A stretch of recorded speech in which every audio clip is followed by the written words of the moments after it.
On vous souhaite la bienvenue à ériclatour.com. Dans quelques instants, on reçoit Richard Escourt, directeur général de la télé du Richelieu. Il va nous parler de son nouveau gadget, qui est en fait un drone avec un GoPro, mais aussi une excellente nouvelle concernant la diffusion de la télé du Richelieu au 609 en HD. Mais d'abord, faisons le bilan des activités de la dernière session parlementaire à Québec avec le député de Saint-Jean, Dave Turcotte.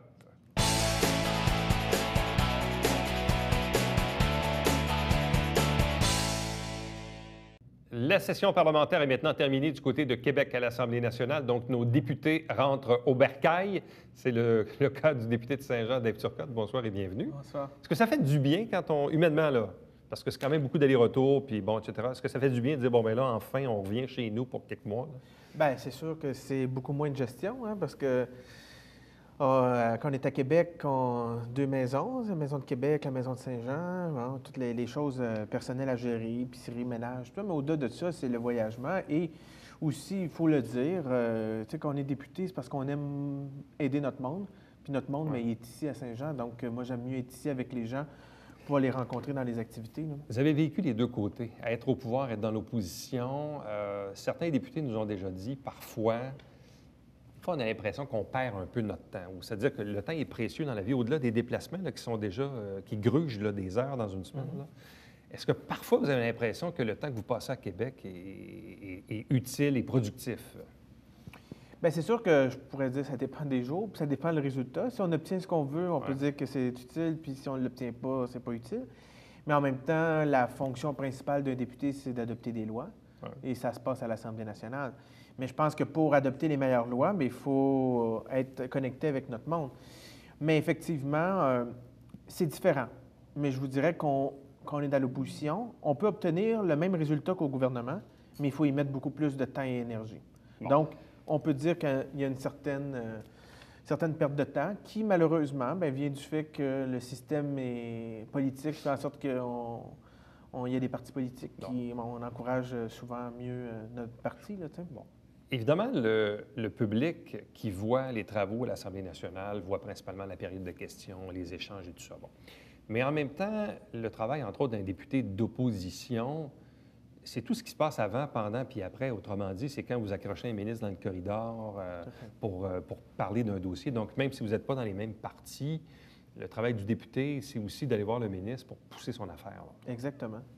C'est sûr que dans le gouvernement, bon, on a des occasions, probablement, on côtoie les députés de notre parti puis qui deviennent ministres. Fait que souvent, on les connaît avant qu'ils soient même ministres. Donc, dans le cas de l'hôpital du Richelieu, c'est ça qui est arrivé. C'était le docteur Hébert qui a été nommé ministre, mais la journée de sa nomination, la première lettre qu'il a signée, c'est l'autorisation des travaux à l'hôpital. Parce que je le connaissais, je lui avais texté la veille avant la sermentation du Conseil des ministres. Je lui avais dit, bien, Régent, tu risques d'être ministre de la Santé, il faut que je te parle d'un dossier. La même chose pour les sinistrés Saint-Blaise, bon, avec le ministre de la Sécurité publique. Là, dans d'autres cas, on a des dossiers, comme vous avez reçu dernièrement, la famille là, de Virginie pour le petit Louis qui est malade. Bon, bien, là, on travaille pour organiser une rencontre avec la ministre de la Famille. On n'est pas du même parti politique, mais on s'est entendu de rencontrer les parents pour pouvoir, Virginie, Éric, avec les gens, pour pouvoir trouver une solution pour eux. Mais ça, on n'est pas du même parti politique, mais on réussit à le faire quand on se donne le temps et les énergies pour avancer des dossiers. Quels sont les dossiers, justement, que vous avez tenté ou réussi de faire avancer? Les dossiers du comté, j'entends, là, lorsque vous étiez à Québec, là, au cours de la dernière session parlementaire. Mais là, dans les dernières semaines, il y a eu, là, ce soir, hein, si on peut dire, bien, cette semaine, l'annonce des 2 nouveaux lits de crise qui sont maintenant ouverts à partir de demain, donc du 17 juin. Et ça, c'est important pour, bon, prévention du suicide, mais aussi toutes sortes de crises, donc des gens qui ont des crises de santé mentale ou autre. On a aussi une belle réalisation, qu'il faut le dire, qui m'avait questionné plusieurs fois sur ce dossier-là, Imagim et le judo, donc le nouveau complexe Vivacité qu'on a inauguré il y a de ça quelques semaines. Puis sinon, au-delà de ça, il y a des dossiers assez importants. La voie réservée sur l'autoroute 10, qui est maintenant franchi une nouvelle étape, qui est pratiquement rendue à l'étape là, de finaliser les derniers documents pour être soumis au Conseil des ministres, à l'AMT. Le train de banlieue, l'étude de train de banlieue, moi, je pousse encore sur cette étude. malgré que le ministre a retardé, si on peut dire, d'1 an l'étude, pour pouvoir avoir enfin les chiffres, combien ça va coûter, qu'est-ce que ça va rapporter pour notre communauté. C'est sûr que ça, c'est des dossiers assez importants. En parallèle, il y a des dossiers qui sont nationaux, mais qui ont des impacts ici localement, notamment la réorganisation du système de santé et tout ce qui vient avec, négociations pour les pharmaciens, les infirmières et autres.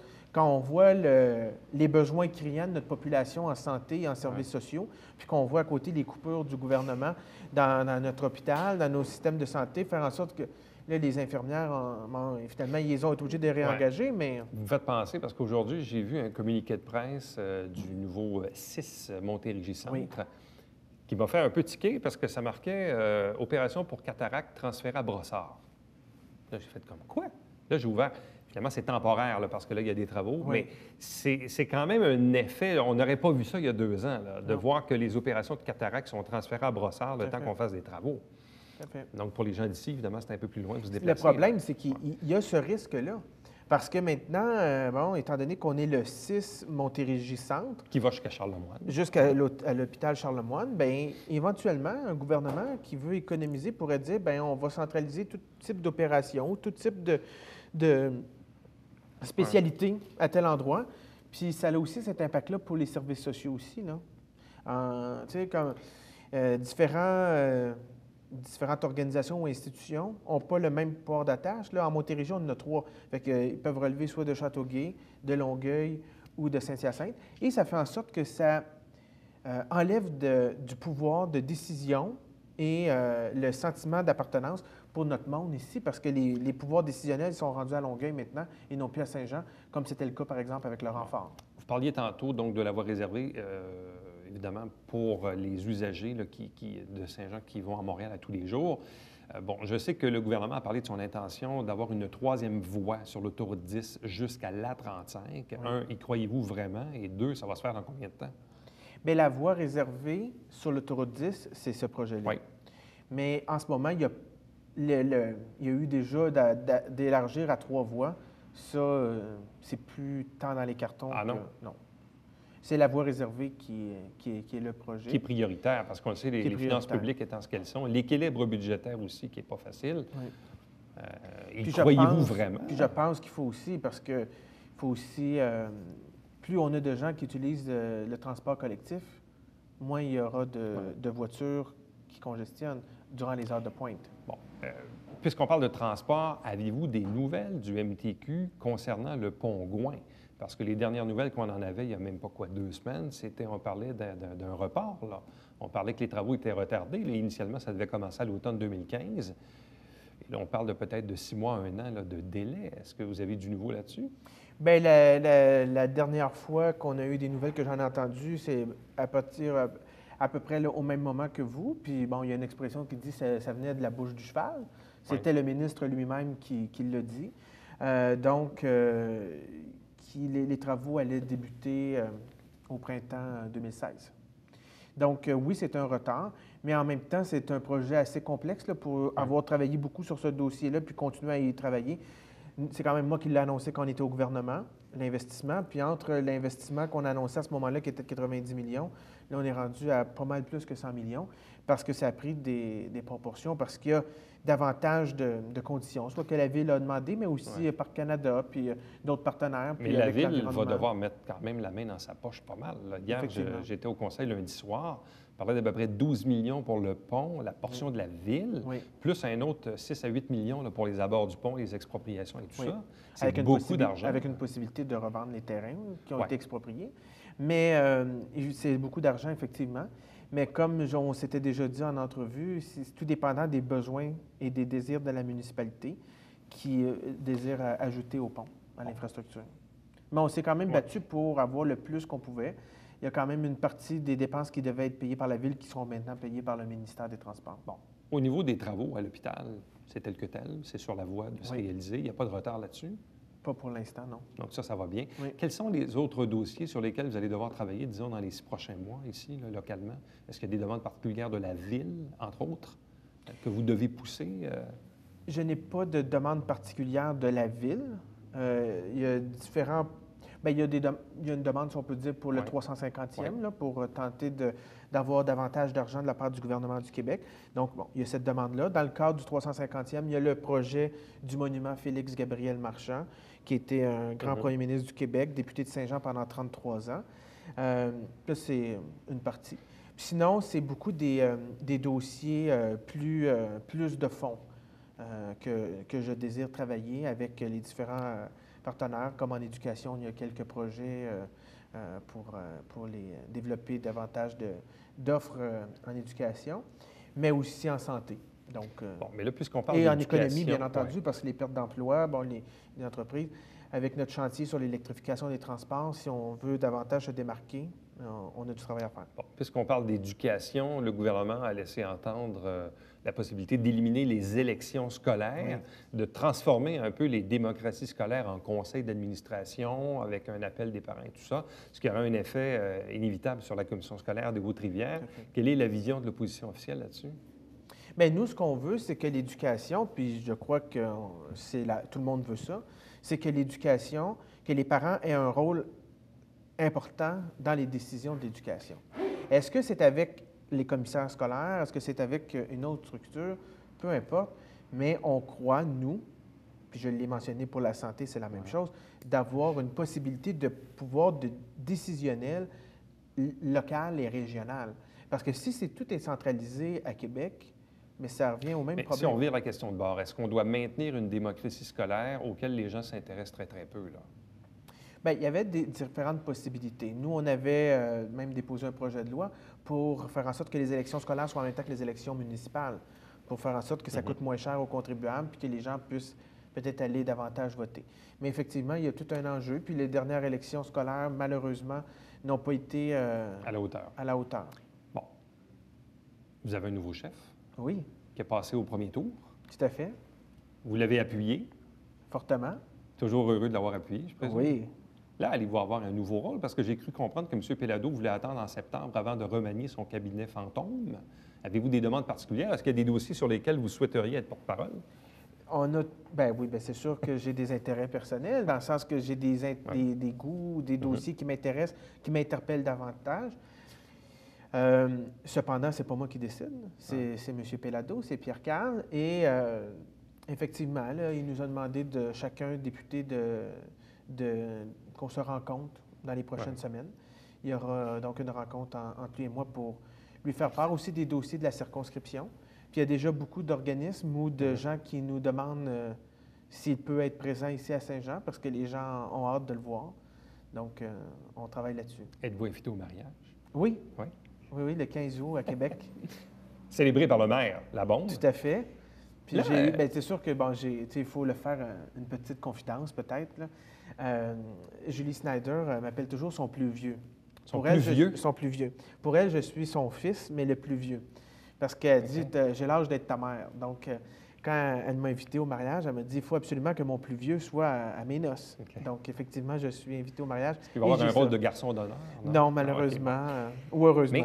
Mais là, blague à part, là, l'arrivée de Pierre-Carl Pellado, ça vient inévitablement de polariser le débat, là, c'est clair. C'est clair. Bien, c'est surtout que Pierre Carl remet à l'avant-plan la raison principale du Parti québécois, c'est-à-dire de faire l'indépendance du Québec. Et par ce Est-ce que ça va positionnement... vous aider ou ça va vous nuire de polariser le débat? Moi, je crois qu'au-delà de polariser, je crois qu'il faut être clair. Quand on s'était rencontrés quelques jours, quelques semaines après la dernière élection, c'est un peu ça que je vous avais dit. Je crois que nous avons eu, pendant une certaine période de temps, bon, à avoir même été complexé de parler de notre option. Moi, je crois que plus on est clair, plus on peut présenter des arguments. Moi, depuis l'élection de Pierre Carl, le nombre de personnes qui me posent des questions sur l'indépendance, sur la souveraineté, qui ne m'avaient jamais posé des questions ou même jamais interpellé sur cette question. Hier, sur mon Facebook, j'ai publié un article sur la souveraineté. J'ai eu à peu près 100 clics j'aime en l'espace de quelques heures seulement, parce qu'il y a un certain intérêt où les gens se posent des questions. Puis c'est pour ça que Pierre Carl veut mettre en place l'Institut de recherche appliquée sur l'indépendance pour argumenter puis avoir des réponses aux questions des Québécois sur cette... Parce que les gens ont des craintes et c'est normal. En terminant, cet automne, 19 octobre, il y a des élections fédérales. Oui. Mario Beaulieu a cédé sa place à Gilles Duceppe au Bloc québécois. Est-ce que c'est une bonne nouvelle? est-ce que ça ne démontre pas aussi le contexte dans lequel on est? Parce que certains ont trouvé l'arrivée de Duceppe, disaient, bon, il vient sauver un peu les meubles. Est-ce que c'est pas un peu pathétique, tout ça, de voir Gilles Duceppe être obligé de revenir à la tête du Bloc pour sauver les meubles? Bien, là, dans votre prémisse, c'est comme si M. Beaulieu n'était plus là. M. Beaulieu est encore là, comme président du parti. Mais il n'est pas à l'avant-scène. Je comprends, mais M. Duceppe, c'est un ajout. Moi, je crois que plus on aura de porte-parole ou de leaders qui seront pour l'indépendance et qui seront actifs sur le terrain et dans les médias, ça va être une bonne chose pour le projet de l'indépendance du Québec. Mais je crois qu'en même temps, plusieurs personnes souhaitaient que M. Duceppe revienne en politique. Même certains auraient souhaité qu'il se présente à la chefferie du Parti québécois. Donc, je crois qu'il faut se réjouir de son retour en politique active. Et dans Saint-Jean, nous allons avoir un excellent candidat du Bloc québécois en la personne de Denis Ortubise, que j'appuie fortement. Il n'y a pas eu d'investiture encore. Non, il n'y a pas eu d'investiture, mais moi, je travaille beaucoup avec Denis à toutes les activités. Donc, quand les gens vont nous rencontrer dans les prochaines semaines, les prochains mois, bien, on va venir en paire. Est-ce que vous souhaitez le retour de Claude Bachand? Bien, moi, j'appuie Denis Ortubise comme candidat du Bloc québécois dans Saint-Jean. Ça, c'est la réponse. C'est la réponse. J'appuie Denis, oui.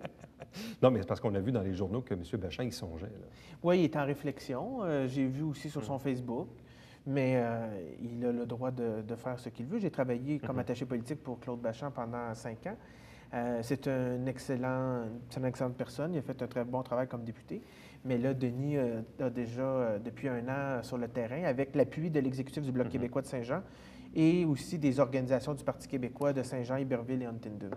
David Turcotte, merci beaucoup et bon été. Merci, vous aussi. Restez avec nous puisqu'au retour, invité surprise.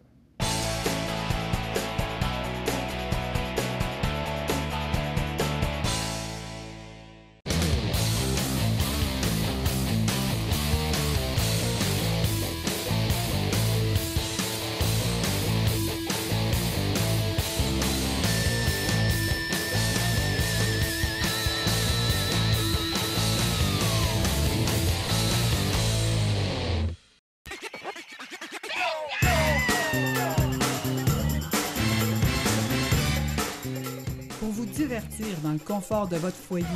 Télébingo, TVHR. Tous les dimanches matins, 9h30. Avec votre meneur de jeu, Alain Rameau. C'est un rendez-vous.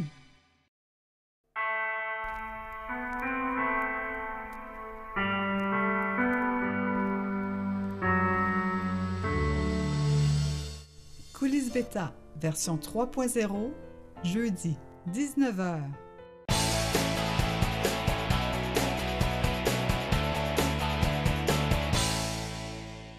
Vous savez qu'ici, à la télévision du Richelieu, on en est à notre dernière semaine de production avant la pause estivale. On reçoit Richard Resco, qui est le directeur général de la télé. Salut, Richard. Salut, comment ça va?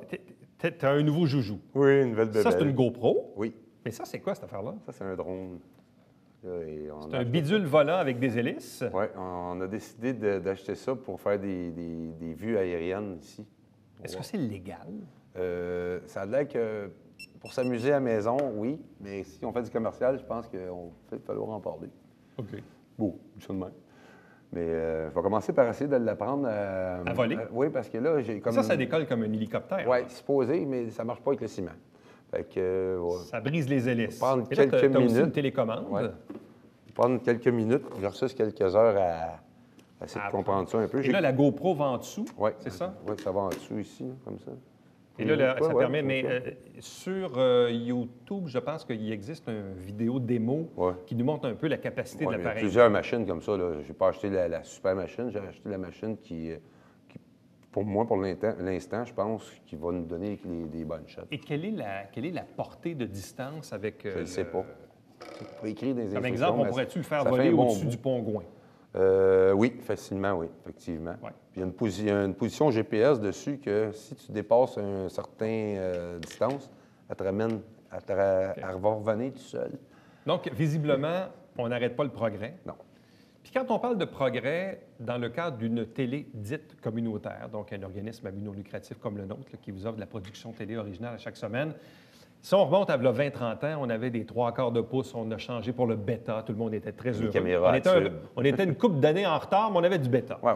Puis là, après ça, après le bêta, on est tombé au numérique. Ouais. Puis là, depuis quelques années, on commence à s'équiper avec des caméras HD, Ouais. mais on ne diffuse pas HD, alors Pas que encore. la majorité des canaux maintenant est sur HD, Ouais. tellement que les gens ont des habitudes de consommation, ils se promènent dans les 600. Voilà. Là, tu as une bonne nouvelle, Ben oui, je pense que j'ai une bonne nouvelle, ça, avec un coût qui va être relié à ça. Mais évidemment. Il n'y a rien de gratuit. d'après moi, d'ici janvier, on devrait être capable de diffuser au 609. Ça, c'est une avancée magistrale C'est super trippant, Ben, je pense que... au niveau de la qualité de l'image. La qualité de l'image, puis la visibilité, il ne faut pas se leurrer. Tu sais, dans la chaîne de 9, 8, 9, 10, 11, 12, tu sais, dans le temps, c'était la bande passante, c'était ça. C'est sûr. Aujourd'hui, la bande passante, bien, c'est le 600 en montant, au câble, bien entendu, câble 9. Parce que ça arrive 609, oui. parfois que les gens nous disent « Hey, j'ai essayé de regarder votre émission, je ne vous ai pas Pas vu. vu. » Et là, on dit aux gens « Oui, mais on est diffusé au 09, qui existe encore, Oui, d'ailleurs. tout à fait. Ça va exister encore. On va être sur le côté analogique aussi, mais analogique numérique, au 9, puis au 609 aussi. On va probablement aussi diffuser quelques émissions réseau à l'automne. Je n'en dis pas plus parce que je n'ai pas eu de confirmation, mais c'est quelque chose qui est possible et qui peut être intéressant aussi pour la télévision du Richelieu qui va rayonner sur le grand réseau de Vidéotron. Bon. Évidemment, diffuser au HD, tu l'as dit, ça entraîne des coûts Oui. pour la diffusion parce qu'il y a des équipements qu'il faut acheter. Mais outre cela, il y a aussi les caméras. Actuellement, l'émission que vous regardez, elle est présentée en format 16:9, Oui. mais elle n'est pas en Full HD. Non, pas Full HD, mais on appelle ça du upscale qu'on a fait, Bon. dans le fond. Qu'est-ce qui manque ici? Là, Des pour caméras. qu'on puisse- Des caméras. Oui. Ça nous prend. Nous, présentement, on tourne avec 3 caméras studio. Fait que ça prend 3 caméras HD studio pour avoir le résultat final. Mais la télé possède déjà 2 caméras HD, Oui. mais des caméras dites Des caméras épaules, on pourrait dire. épaules, là, Ouais, non pas ça- des caméras studio. C'est ça. là. C'est des caméras qui vont nous servir à produire l'émission encore Sport Express, la coulisse bêta, les conseils de ville qui vont être en HD dès l'automne. Et là, dépendant de la tournée des événements puis l'argent, Donc, ça veut dire que dès l'automne, le conseil de ville va être enregistré en HD avec les 2 caméras. Oui, Sport Express en HD. oui, il l'est déjà. Il l'est déjà. Coulisses bêta Il l'est en déjà. HD. Oui. Et ericlatour.com devrait éventuellement devenir en Mais- en HD. là. On niaise un petit peu, là, mais la qualité de ton émission de télévision est quand même assez c'est propre, c'est clean. Je parle au niveau L'émission de... pourrait être diffusée sur HD. là. Oui, oui, parce que je pense, en tout cas, pour les gens normaux là, qui ne connaissent pas absolument la télévision, ils ne verraient pas une grosse différence. Je vais te poser une question technique, parce que les gens l'ont peut-être vu, les gens m'en parlent parfois. Quand les gens regardent ericlatour.com sur notre site web, donc en format YouTube, Ouais. évidemment, on est en format 16:9, Ouais. qu'est-ce qui fait que la qualité de l'image est plus belle sur YouTube que celle que les gens voient au câble 09 Ben, Vidéotron? c'est parce que c'est du numérique non HD, tandis que nous, quand on l'envoie sur le site web, ben, c'est HD. Fait que voilà, c'est ça la différence. Évidemment, Même si ouais. c'est du upscale, mais l'aiguilleur vidéo Ross fait déjà du HD. L'enregistrement est HD. Fait que les caméras, on les pousse au maximum. C'est ça que ça veut dire. Évidemment, puis on le sait, bon, ces dernières années, il y a eu le Télébingo, qui est maintenant une source de financement importante pour l'organisme. Il y a eu le déménagement maintenant dans un bâtiment qui appartient à la télé, qui est moins coûteux en hypothèque qu'en loyer, en Tout à chauffage. Et c'est beau, c'est propre, c'est Ouais. neuf, c'est fonctionnel. C'est ça. C'est ça l'avenir aujourd'hui pour les corporations de Moi, je pense- télé autonomes, là, de pouvoir survivre et de produire du contenu original? Produire du contenu original, réussir à s'acheter un bâtiment, Ouais. continuer de donner un service à la population comme on fait là, avec des émissions de qualité. Les gens ont besoin d'avoir ces émissions-là parce que c'est pas le national qui va traiter Évidemment. nos gens, nos citoyens, nos résidents locaux et régionaux. Tu sais. Et l'équipe de la télé sera toujours présente du 8 au 16 Au pour faire la Montgolfière. captation des Ouais. écrans géants au Oui, Festival de exactement. Montgolfière. Puis j'en profite aussi pour remercier toute la gang qui travaille avec moi, toi aussi y compris, tous les gens, les bénévoles, les conseils d'administration, toute notre belle gang qu'on a qui travaille avec nous autres depuis tant d'années, qui sont super professionnels jusqu'en dessous des ondes. Et là, qu'est-ce qu'il reste à faire en cours d'été, mis à part les vacances? Parce que là, la façade est complétée. Il va y En avoir des arrière. petits travaux en arrière. Mais petits travaux, ben, Qu'est-ce qui reste à faire à l'arrière du bâtiment? On a une nouvelle galerie, une porte, une fenêtre, en fait 2 portes, des fenêtres, à refaire la brique. le bâtiment comme tel est légèrement amoché. Il y a de l'ouvrage à faire au niveau de la brique, elle a comme décollé un peu du mur. Bref, il y a encore quelques milliers de dollars à mettre, mais ça vaut la peine. Et là, tu te donnes combien de temps pour apprendre à faire marcher ça, cette Une affaire-là? semaine. Une semaine? Oui, la semaine Sinon, prochaine. tu le tires d'un vidange? Ou... Non, il va se tirer tout seul. c'est une petite bête maligne, ça. Si tu l'échappes, t'es mort. Donc, nouveau bidule, puis entre-temps, donc, cette bonne nouvelle, donc la télé du Richelieu, bientôt au 609. Ça vole! Richard nous parle de peut-être quelque part comme janvier, février, on va se croiser les doigts, mais donc, probablement d'ici moins d'un an, télé du Richelieu au 609.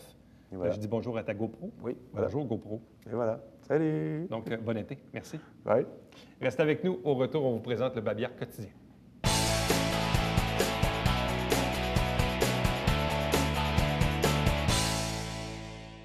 Une petite note pour vous dire que les travaux de l'entrée nord dans le Vieux-Saint-Jean vont débuter très bientôt. Donc, c'est à la fin juin et ça va durer plusieurs semaines, voire plusieurs mois.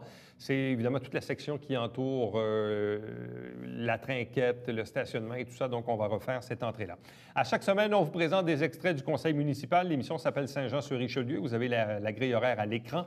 Ne manquez pas également le télébingo à tous les dimanches matin, 9h30 en direct au câble 9, 3500 $ en prix.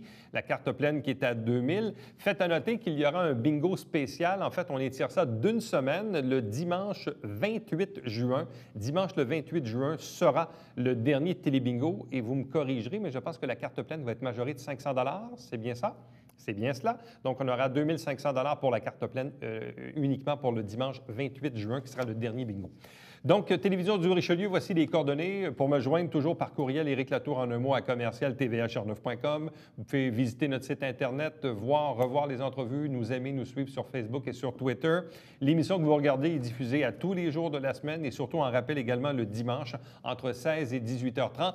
Et je vous informe également que nous en sommes à notre dernière semaine de production originale. Il reste encore quelques jours, quelques émissions, il y aura quelques reprises et bien sûr, après ça, on va se retrouver l'automne prochain. Mais il reste encore quelques jours. Restez là.